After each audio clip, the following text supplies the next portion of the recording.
In 1972, a gallon of gas was 55 cents. A pair of Wrangler jeans cost 12 bucks, and a Frisbee would set you back just under $1. The 1972 Olympics saw a high with Mark Spitz winning 7 gold medals in swimming, and a low with a terrorist attack that left 11 Israeli athletes murdered. The Watergate break-in made headlines in June of '72, ultimately leading to the resignation of President Nixon in 1974. Other events in '72 included the introduction of the first digital watch and the first handheld scientific calculator. The game Pong was released by Atari, and anti-war demonstrators drew 100,000 protesters in cities around the United States.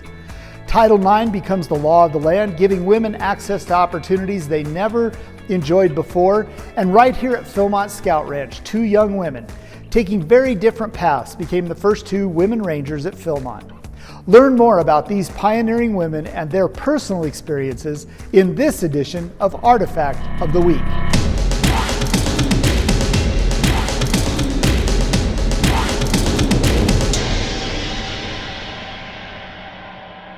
During the PSA reunion in July, I had the opportunity to interview Kathy Leach and Nancy Wells about their experiences as the first 2 women rangers here at Philmont. This is an edited version of that interview. To watch the entire interview, check out the link in the description. Without further ado, here are Kathy and Nancy with their story, starting with how they came to know about Philmont. Through my family, I came to Philmont. My brother was already on staff, my older brother, and growing up in Laredo, Texas, if you've ever been there, it is desert. We have mesquite and cactus, and the highest point anywhere around is an overpass. We came out here for the first time.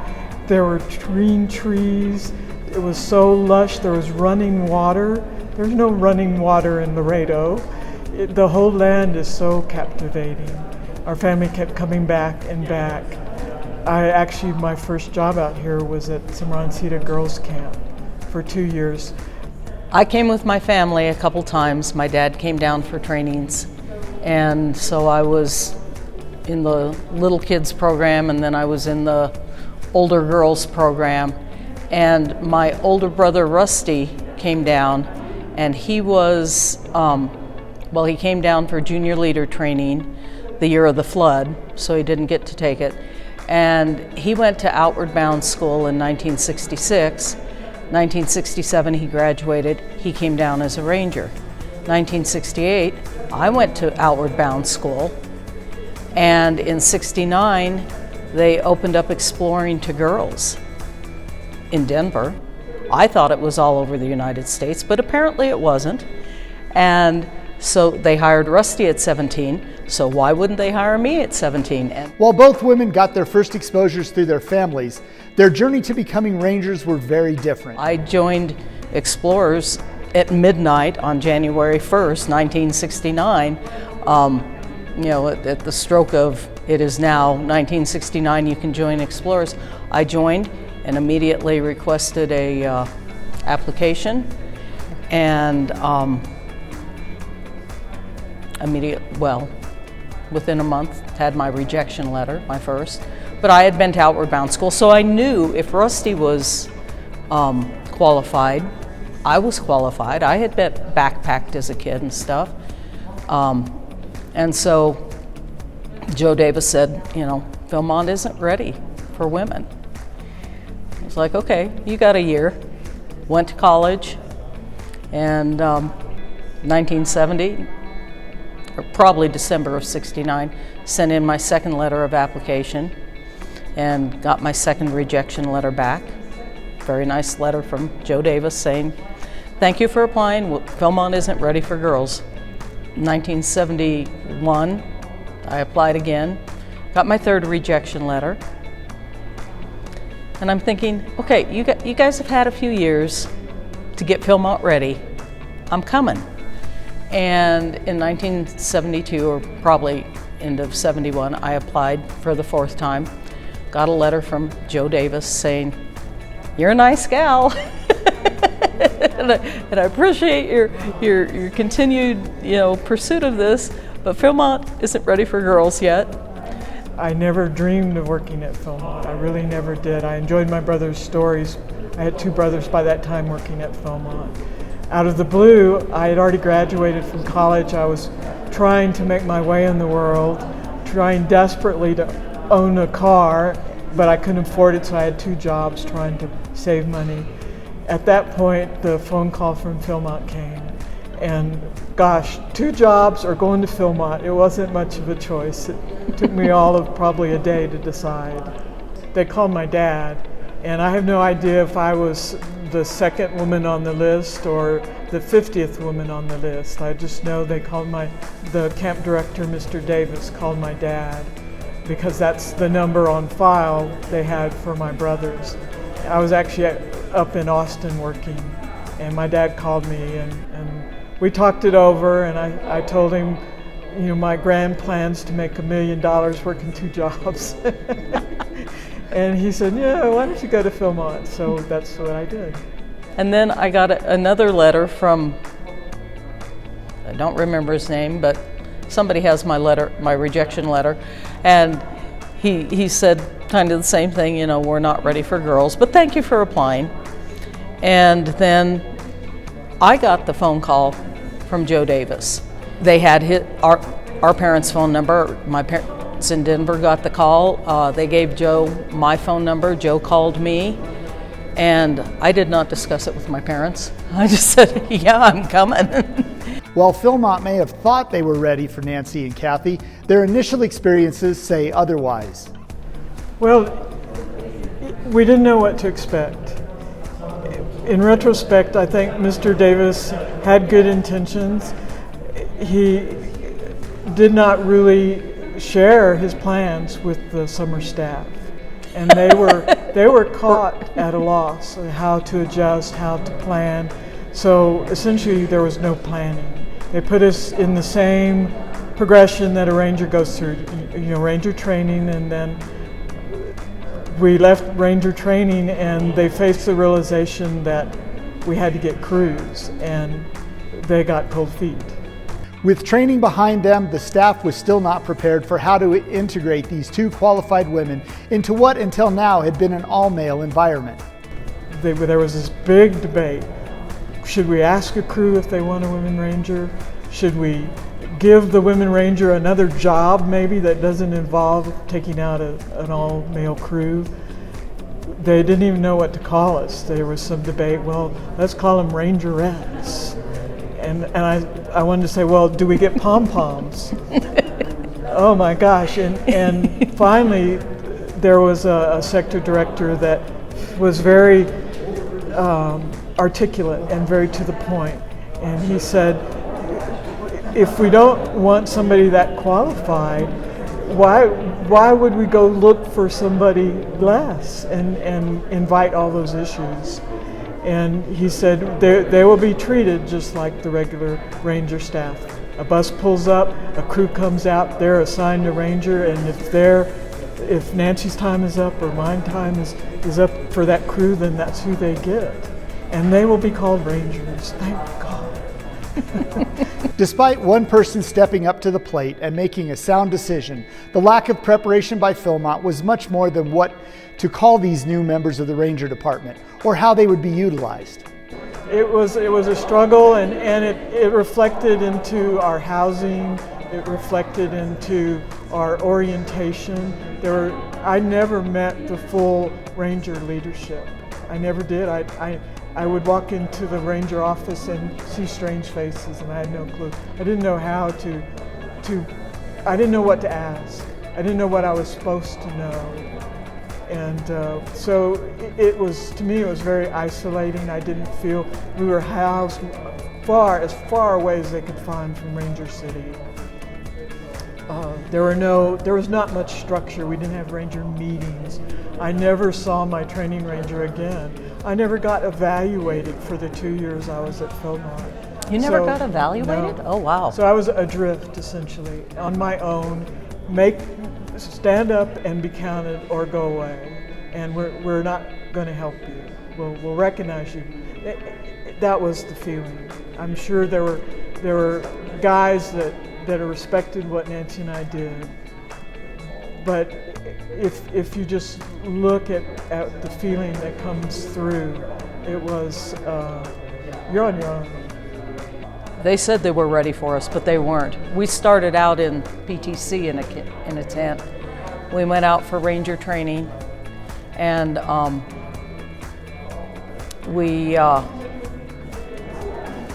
when we came back, I don't remember if we put up a tent or if they put up a tent for us between the Mormon contingency and the Catholic priest's cabin. And our first crews were co-ed. They wanted us to stay out for the 14 days because they really didn't know what to do with us. Kathy's crew allowed her to stay with them for 14 days. My crew did not. And I came back and was not going to get a crew, so I went out to the hunting lodge for that period of time. And I was out there actually learning axe throwing and baking homemade bread on the wood stove and stuff. And rangers would come out, we'd spend the night telling ghost stories, and I'd be in one of the bedrooms there off of the kitchen, and they'd be in the one off of the living room. And when they finally decided that they were going to send us out with crews, they called me back in, and I got my first crew, and out we went. Both Nancy and Kathy understood how important it was for them to persevere regardless of the difficulties. In the end, they found peace in the satisfaction of being with the crew and seeing the members of that crew grow as individuals and leaders. And by the way, you have a target on your back, and we're watching you. Yeah. Don't step out of line because we will cancel the program.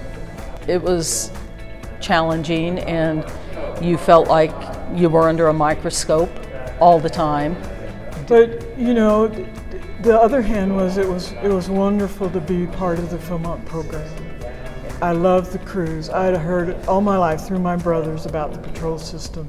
I was so excited to see how it would work on the trail at Philmont, to see the crew leaders take up their leadership and get things done.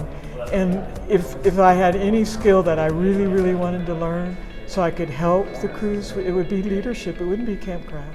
It would be how to work as a team and how to have a working camaraderie to get you through the tough times. Being able to watch, as Kathy said, the kids take that leadership skill. And I would take my knitting on the trail with me because I'm kind of a control freak. And I really wanted them to be doing the stuff and figuring out who can do what are your strengths, how can you work together, how are you going to work through these problems and stuff. And so, that whole leading from behind, and then get into camp and go off and sit under a tree and knit pot holders to give to the backcountry staff, kept me out of their hair, and I could just observe, and if they needed to ask me a question, they could come ask me a question. For Nancy, her Philmont Ranger experience was one and done, despite her persistence in getting hired. For Kathy, 2 years was all she reached before it was time to move on.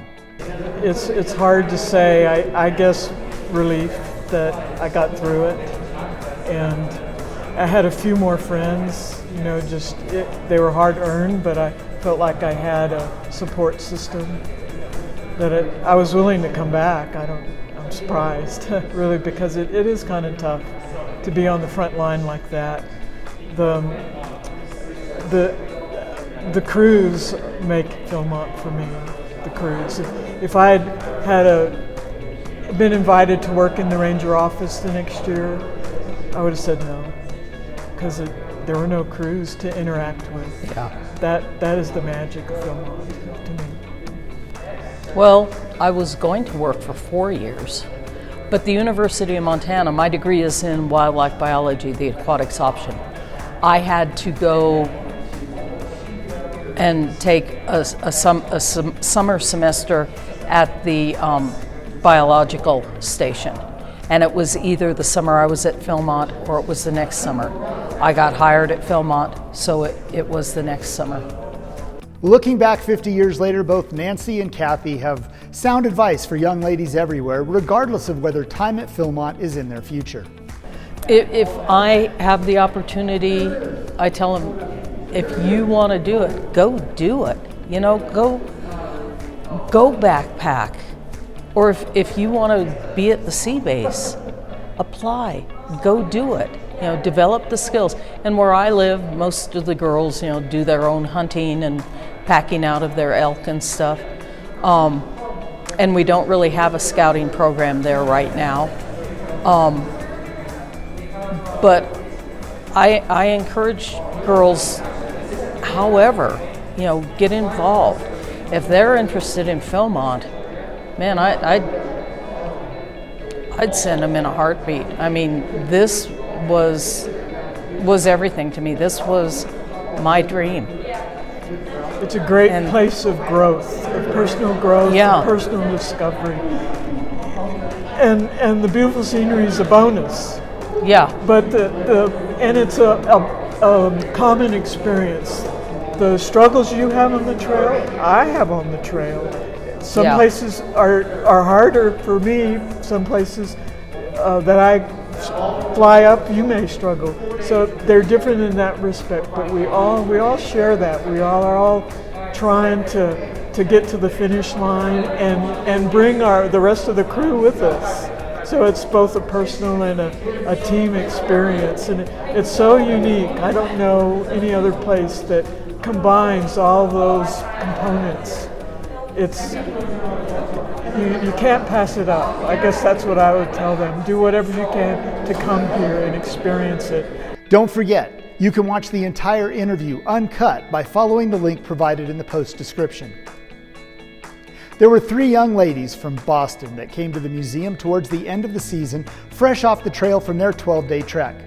Now, they shared their experiences with me along the trail, and they wanted to know more about the quarantine restrictions imposed on females that they'd read about in the Women Ranger exhibit.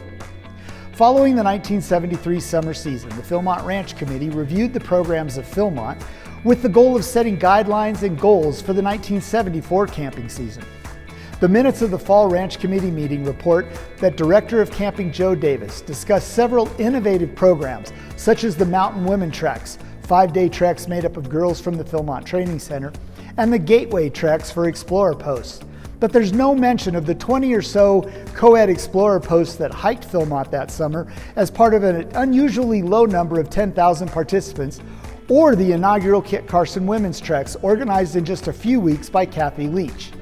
During the meeting, the Ranch Committee voted to place women in the backcountry under severe restrictions in 1974. Females would only be allowed in the backcountry for the first and last 2 weeks of the summer season.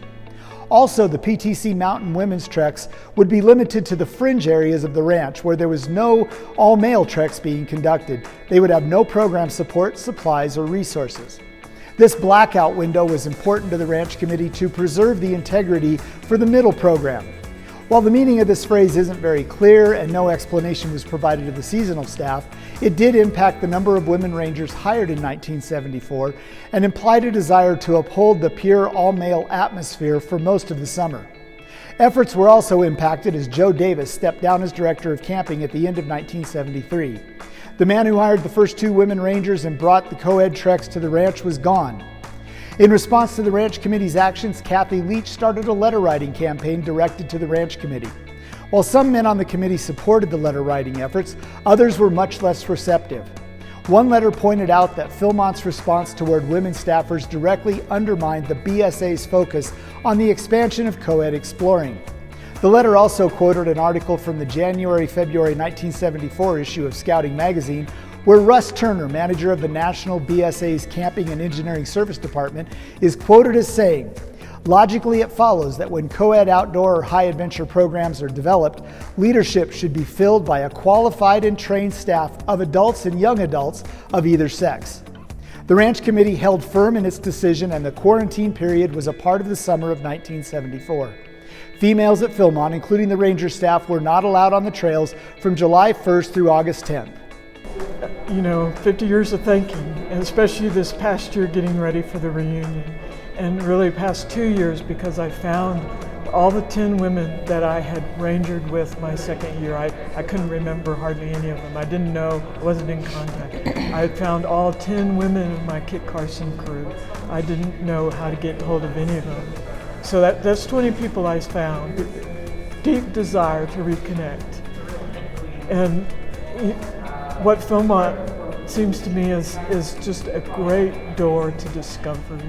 It is how we all find that part of ourselves, how we all grow. Yeah. It's one of a kind. Don't forget, you can watch the unedited version of the interview with Kathy and Nancy by following the link in the post description. Well, that's all the time we have for this week. Join us next time as we continue to learn more about the history of the Boy Scouts of America through the collection of the National Scouting Museum and Artifact of the Week.